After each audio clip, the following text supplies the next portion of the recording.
P.T. reached the metro station and found that the escalator was not working. She walked up the stationary escalator in time T1. On other days, if she remains stationary on the moving escalator, then the escalator takes her up in time T2.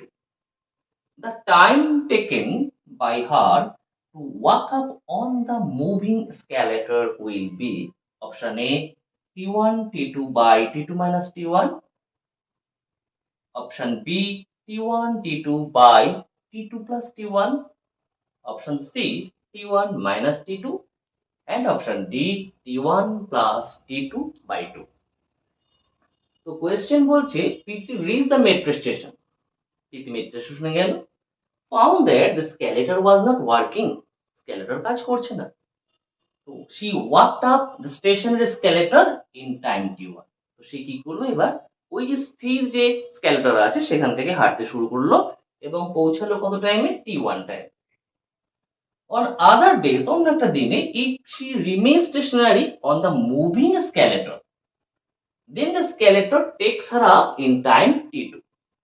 অন্য একটা দিনে কি করেছে, সেদিনকে দেখছি যে না স্কেলেটর চলছে, স্কেলেটর উপর দাঁড়িয়ে পড়েছে, জাস্ট দাঁড়িয়েছে, রিমেইন স্টেশনারি। তখন স্কেলেটর তাকে উপরে নিয়ে যাচ্ছে কত টাইমে, t2 টাইমে। কোয়েশ্চেন চাইছে the time taken by her to walk up on the moving escalator will be. এবার কোয়েশ্চেন বলছে এবার টাইম কখন লাগবে, কত লাগবে, যখন ও কি করছে, স্কেলেটরও মুভ করছে আর ও তখন ওর প্রতি হেঁটে যাচ্ছে। তাহলে ফার্স্ট t1 টাইম কখন, স্কেলেটর রেস্টে আছে, ও হেঁটে উপরে উঠেছে। সেকেন্ড দিন কি ছিল, স্কেলেটর মুভ করছিল আর প্রীতি জাস্ট ওর উপর দাঁড়িয়েছিল। আর কোয়েশ্চেনে চাইছে কি, স্কেলেটরও চলছে আর প্রীতিও ওর উপর থেকে হেঁটে যাচ্ছে উপর থেকে। তো সেই সময় টাইমটা কত লাগে।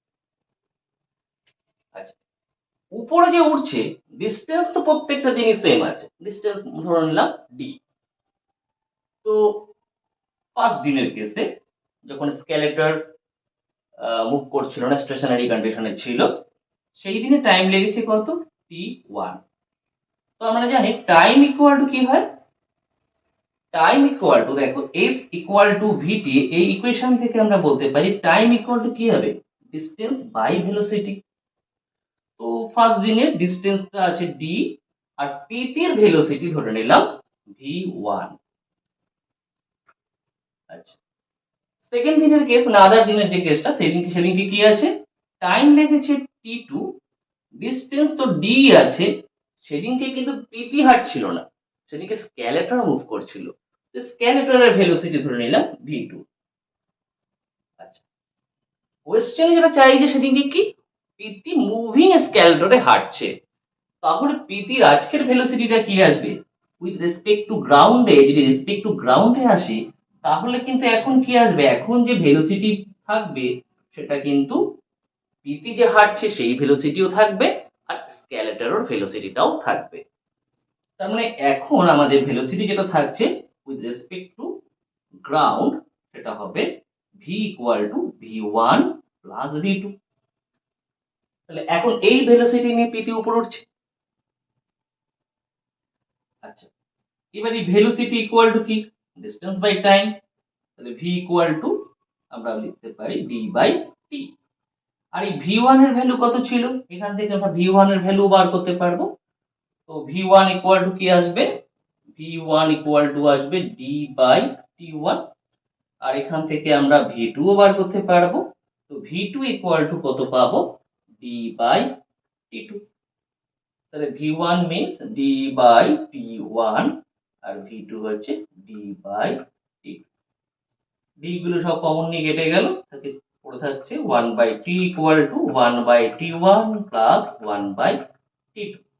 এলসিএম করলে পাচ্ছি t1 t2, তাহলে এখানে আসছে t2 প্লাস t1, এটা কি ইকুয়াল টু পাচ্ছি 1 বাই t ইকুয়াল, তাহলে 1 বাই t ইকুয়াল টু এসছে t2 plus t1 by t1 t2। That means শুধু t ইকুয়াল টু কত, t1 t2 বাই, এবার t2 প্লাস t1 কে t2 প্লাস t1 হিসেবেই আছে, তো t2 প্লাস t1 হিসেবেই রাখলাম।